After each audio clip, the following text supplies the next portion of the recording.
Dans le musée du crime organisé, on raconte la saga de la lutte contre la mafia.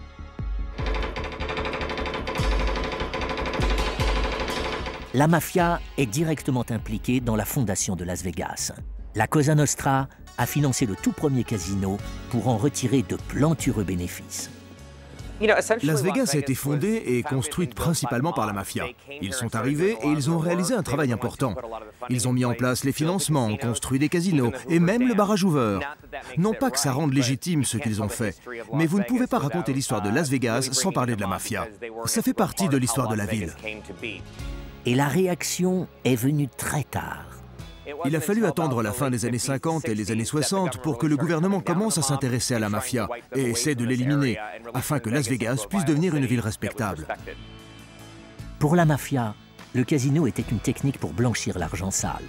Des montagnes de dollars ont été accumulées à l'insu du fisc. La fraude, c'était surtout l'argent soustrait des casinos avant qu'il n'arrive à la salle de comptage. Ainsi, les truands pouvaient prendre l'argent sans avoir à payer d'impôts. Les temps ont changé, mais les enseignes au néon sont restées. Au lieu de les envoyer à la casse, on les a sauvées pour créer le musée du néon. Debbie Puccinelli.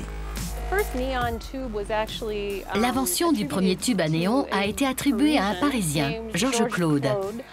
Il a été le premier à charger du courant électrique à travers le tube contenant le gaz pour créer de la lumière.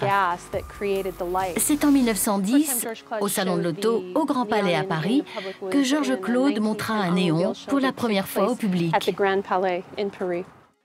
Autre musée hors du commun, le Musée national des essais nucléaires rappelle que le Nevada a permis d'expérimenter les premières bombes atomiques. Depuis le début des années 1950 et pendant 40 ans, 1 millier d'essais y ont été réalisés.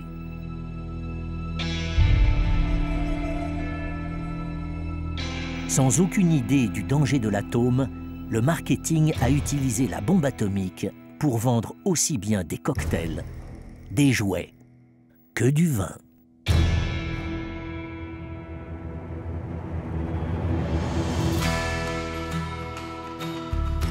Le musée révèle les mentalités de l'époque.